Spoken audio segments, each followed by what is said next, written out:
आदित्य एक पुरानी लाइब्रेरी के कोने में बैठा था, जहां समय के साथ धूल की एक परत जमा हो गई थी। किताबों की अलमारियों में सजी हुई पुरानी किताबें जैसे उसके अंदर की खोई हुई यादों को धीरे धीरे जागृत कर रही थीं। आज वह किसी खास किताब की तलाश में नहीं आया था, बस यूं ही भटकते हुए अपने अतीत के पन्नों में कुछ ढूंढ रहा था। उसे एक पुरानी जर्जर किताब नजर आई, जिसका कवर धूल और उम्र की मार झेलते हुए भी किसी समय की महक को संभाले हुए था। किताब के पन्ने पीले पड़ चुके थे, किनारे मुड़े हुए थे और हर पृष्ठ पर समय की छाप थी। आदित्य ने उसे अपने हाथों में उठा लिया और जैसे ही पहला पन्ना खोला, एक सूखा हुआ गुलाब गिर पड़ा। उसने उसे हाथों में उठा लिया और उसकी खुशबू जैसे उसे बरसों पीछे ले गई, वहां जहां उसके और नंदिता के प्यार का पहला पन्ना खुला था। नंदिता, जो उसकी कॉलेज की सहपाठी थी, उसकी जिंदगी में जैसे बहार बनकर आई थी। उनकी मुलाकातें, उनके हंसी मजाक और वह अनकही बातें जो उनकी आंखों में बसी रहती थीं, सब कुछ इस गुलाब में बसी महक की तरह उसके सामने ताजा हो उठा। उस समय में प्यार का इजहार करना शायद इतना आसान नहीं था और दोनों ही अपने दिल की बात कहने से कतराते रहे। इस किताब में जगह जगह उन्होंने साथ पढ़े हुए कुछ अंशों को पेंसिल से रेखांकित किया था। एक पृष्ठ पर लिखा था, कुछ बातें कभी कहनी नहीं होती, बस महसूस करनी होती हैं। ये वही शब्द थे जो नंदिता ने एक बार आदित्य से कहे थे, जब दोनों चुपचाप लाइब्रेरी के उसी कोने में बैठे हुए थे। उसे याद आया, नंदिता एक दिन अचानक उसके जीवन से दूर चली गई थी, बिना कोई कारण बताए। उसने बहुत कोशिश की उसे ढूंढने की, पर उसकी खोज अधूरी रह गई।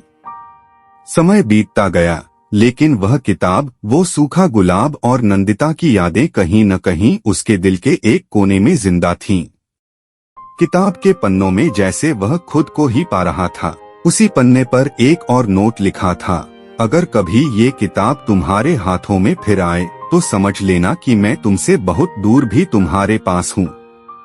आदित्य को लगा जैसे नंदिता उससे आज भी बात कर रही है, उसी पुराने भूले बिसरे अंदाज में। उसकी आंखों में आंसू आ गए, पर होठों पर हल्की मुस्कान भी थी।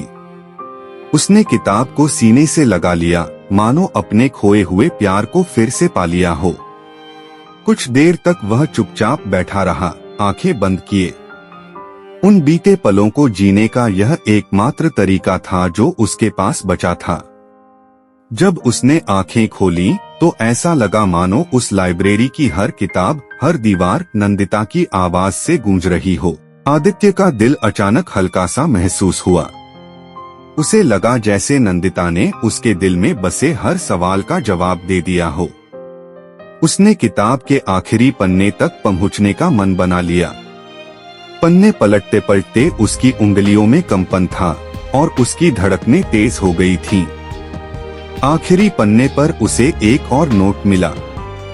यह नंदिता का लिखा हुआ था, जो शायद उसने कभी भेजा नहीं था, पर किताब के पन्नों में कहीं छिपा छोड़ दिया था। नोट में लिखा था, आदित्य, जिंदगी हमें कहाँ ले जाएगी यह हम कभी नहीं जान सकते, लेकिन अगर हमारी राहें फिर कभी ना मिलें, तो मेरी ये किताब और ये गुलाब तुम्हें हमेशा मेरी याद दिलाते रहेंगे। तुम्हारे साथ बिताए हर पल मेरे दिल में हैं, जैसे यह गुलाब इन पन्नों में बसा है। तुम्हारी नंदिता। आदित्य की आंखें फिर से भर आईं। उसे लगा जैसे नंदिता ने उसे विदाई का आखिरी संदेश छोड़ दिया था। एक मीठी कसक के साथ उसने किताब को फिर से बंद किया और गुलाब को उसमें संभाल कर रख दिया, जैसे वह उसे फिर से खोना नहीं चाहता था। उसने एक गहरी सांस ली और सोचा, शायद यही जिंदगी है। कुछ बातें अधूरी रह जाती हैं, कुछ कहानियां बिना अंत के ही रह जाती हैं, पर वो अधूरी कहानियां ही हमें जिंदा रखती हैं, हमें कुछ महसूस करने का मौका देती हैं। आदित्य ने उस किताब को वहीं अलमारी में रख दिया, जहां उसने उसे पाया था। जैसे वह इस अनमोल याद को उसी लाइब्रेरी की अमानत बना देना चाहता था। शायद कोई और किसी और अधूरी कहानी को पूरा करने के लिए कभी यहाँ आए और इस किताब को खोलकर अपने ही खोए हुए अतीत से जुड़ जाएं। लाइब्रेरी से बाहर निकलते वक्त आदित्य के कदम अब पहले से ज्यादा हल्के थे, मानो उस पुराने प्यार ने उसके दिल पर से बरसों का बोझ हटा दिया हो। उसे महसूस हुआ कि नंदिता उसकी जिंदगी से दूर होकर भी हमेशा उसके साथ रहेगी, किताब के उन पन्नों की तरह जो कभी मिटाए नहीं जा सकते। आसमान की ओर देखते हुए उसने एक हल्की मुस्कान के साथ बुदबुदाया, शुक्रिया नंदिता, हमेशा साथ रहने के लिए। आदित्य ने लाइब्रेरी से बाहर कदम रखा तो उसे लगा जैसे उसने अपने भीतर कोई अधूरी कहानी फिर से पूरी कर ली हो। पुराने समय की उस लाइब्रेरी के अंधेरे कोने में वह जो खोजने आया था शायद वह नहीं जानता था, लेकिन उसे यकीन था कि उसने कुछ अमूल्य पा लिया था। नंदिता की एक झलक, उसकी मौजूदगी, उसकी आवाज। वह अब अपने जीवन के हर कदम में नंदिता की छवि को महसूस करता, मानो वह उसके साथ उसकी हर खुशी और हर दर्द में शामिल हो। उन यादों ने उसे जो सुकून दिया था वह किसी और चीज से नहीं मिल सकता था। उसने मन ही मन सोच लिया कि वह अब इस जीवन को नंदिता की दी हुई इस अमानत के साथ पूरी शिद्दत से जिएगा। समय बीतता गया। आदित्य ने नंदिता की दी हुई उन यादों को एक ताकत बना लिया। वह अपनी जिंदगी में आगे बढ़ा, अपने सपनों को साकार किया, लेकिन उसकी हर उपलब्धि में नंदिता की एक नाजुक मुस्कान उसकी साथ थी। एक दिन उसने उसी लाइब्रेरी में एक और किताब लिखने का निश्चय किया। इस बार वह एक लेखक के रूप में वहां आया था और इस नई किताब का शीर्षक था एक पुरानी किताब और एक खोया हुआ प्यार। उसने नंदिता की यादों को, उन अनकही बातों को, उन मीठी यादों को शब्दों में पिरोया, मानो वह नंदिता को इस संसार में अमर करना चाहता हो। उस किताब के हर पन्ने में उसकी और नंदिता की कहानी बसी थी, एक ऐसी कहानी जो अधूरी रहकर भी पूरी थी। उसने किताब के आखिरी पन्ने पर नंदिता के लिए एक नोट लिखा, तुम्हारे बिना भी, तुम्हारे साथ, हमेशा। किताब छपकर आई और कुछ ही समय में वह पढ़ने वालों के दिलों तक पहुंच गई।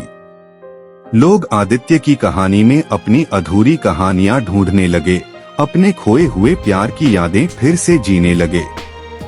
वह किताब उन सब के लिए एक उम्मीद बन गई जो अपने अधूरे पलों को, अपने बिछड़े प्यार को फिर से महसूस करना चाहते थे।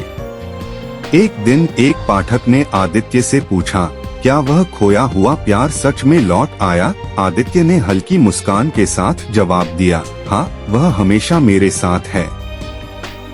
हर शब्द में, हर एहसास में, हर किताब में जो मैंने लिखी। आदित्य का जीवन चल रहा था, लेकिन अब उसमें एक नई रोशनी थी। वह जानता था कि नंदिता अब भी उसके साथ है, उसकी आत्मा का हिस्सा बनकर, उसकी कहानी का हिस्सा बनकर। और इसी विश्वास के साथ उसने अपनी आंखें बंद कर एक गहरी सांस ली।